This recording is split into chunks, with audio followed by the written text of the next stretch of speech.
All right, welcome. We are live again. It's been so long.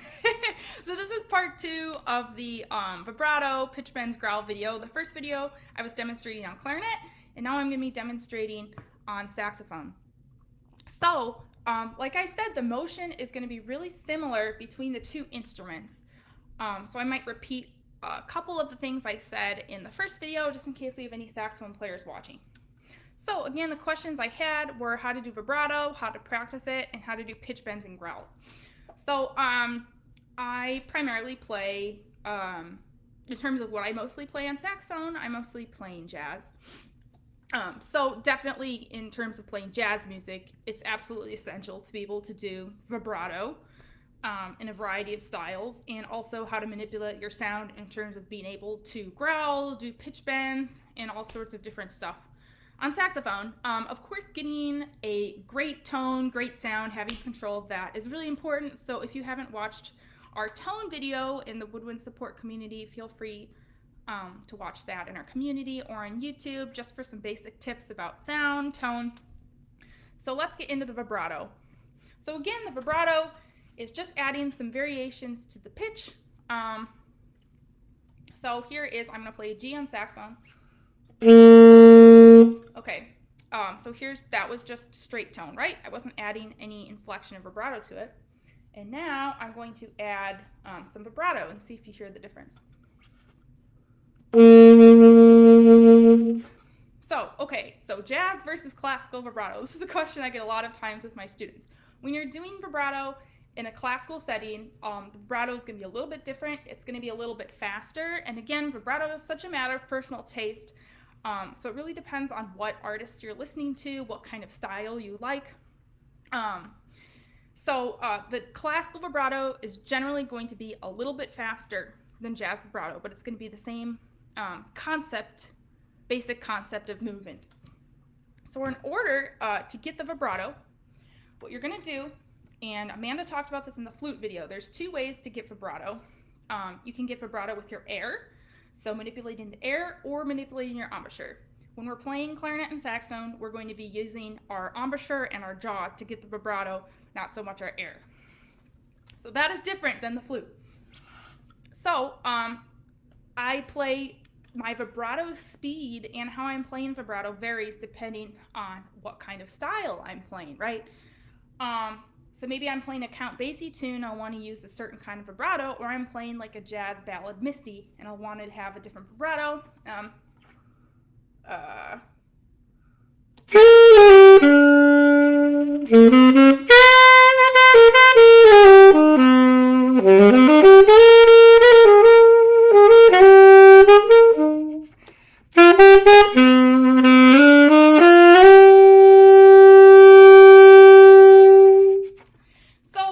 There's a ton of different factors that go into vibrato. So for example, in jazz vibrato, I'm not typically adding the vibrato until the end of the note, usually a long note, and I'm not adding vibrato on every note. That would sound a little crazy.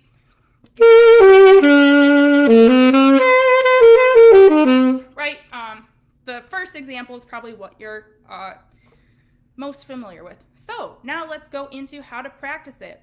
So it's going to be a wah-ee-wah-wah-ee-ah-ee-ah-ee-ah motion. So I'm doing that with my throat, my tongue position, and with my jaw. So let me do a slow motion demo to the side here, just with my G. You can do this on any note.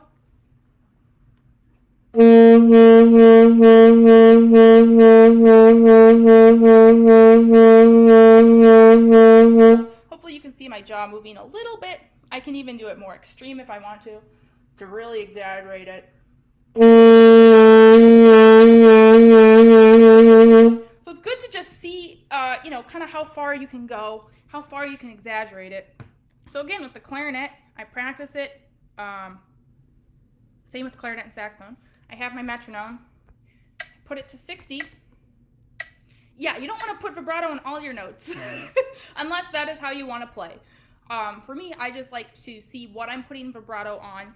I've also noticed a trend from if you're a classical sax player going to jazz, generally you're going to be using too much vibrato and it's going to be too fast.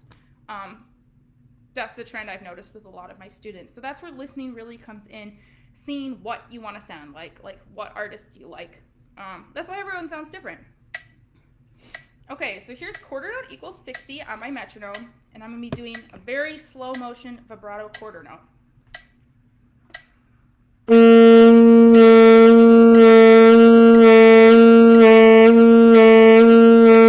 Okay, so that sounds completely ridiculous. I'm not going to play like that, but I need to have control over that motion in order to speed it up and play faster. So that was quarter notes. I'm just doing the wah, ya, ya, and moving my jaw. So now I'm going to do eighth notes. And now I'm going to speed up to triplets. So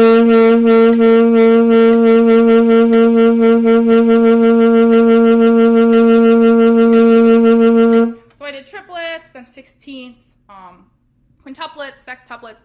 I'm gradually speeding it up. It gets harder as you speed it up too, until I can just really control it on command like I did before.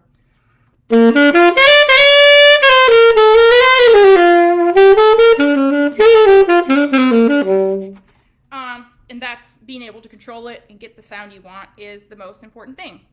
So as you see, it's really similar to clarinet. I do feel like I'm probably moving my jaw a little bit more. We have a bigger mouthpiece. For me personally, I'm probably exaggerating the motion a little bit more on saxophone. Okay, so now let me talk about how to do our fun pitch bends and growls, and if I have enough interest in this, we can do a follow-up video. There's so many different special effects on saxophone. Like if you're a Michael Brecker fan, you might be into like multiphonics and just kind of extended altissimo techniques.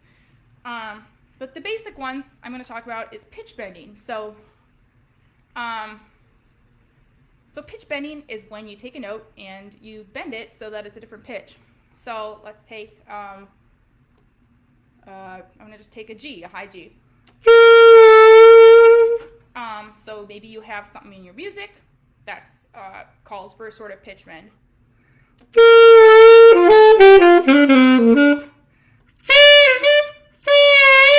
Okay, so sometimes those are different stylistic effects. So what I'm doing is I'm dropping my jaw to get that pitch bend. So there's a couple different ways you can do a pitch bend.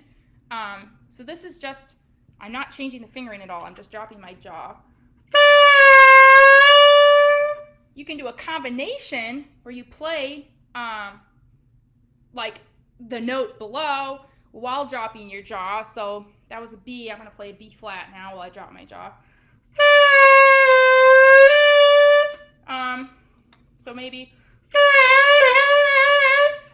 it depends. So this depends on what kind of style of music you're playing. Like, what is it in the piece? If it's really fast and you want to get a slight bend, like something like that with the side keys,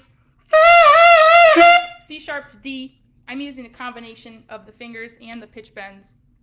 So let me know if anyone would like to dive into that further. That could be, I could really make a whole video series about all that stuff, and especially related to the different artists and what kind of styles they're using there.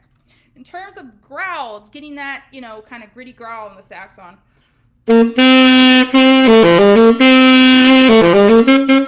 Okay, so again, I'm just kind of, people will probably describe this differently and do different things, but I'm gathering a bunch of spit in my throat and kind of going like that and kind of just pushing the sound using my throat.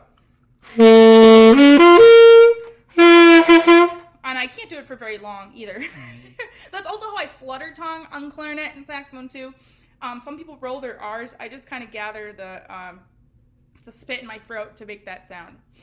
Okay, so I think that's the end of the saxophone video. It went on for a little bit. I'm sure if you are a flute player, Amanda would probably have some tips about getting like there's so many different effects you can get on flute, right? I mean, there's so many different extended techniques you can do, growls, like whistle tones, all that good stuff. So she's going to be the expert on that if anything's different. So let me know if anyone has any other questions. I really enjoyed making this video, and try out some of my tips and let me know how it goes. If you want to post a video of yourself doing some of this stuff in the Facebook group, we'd love to hear it and give you some comments. So thanks, and have a great afternoon, everybody.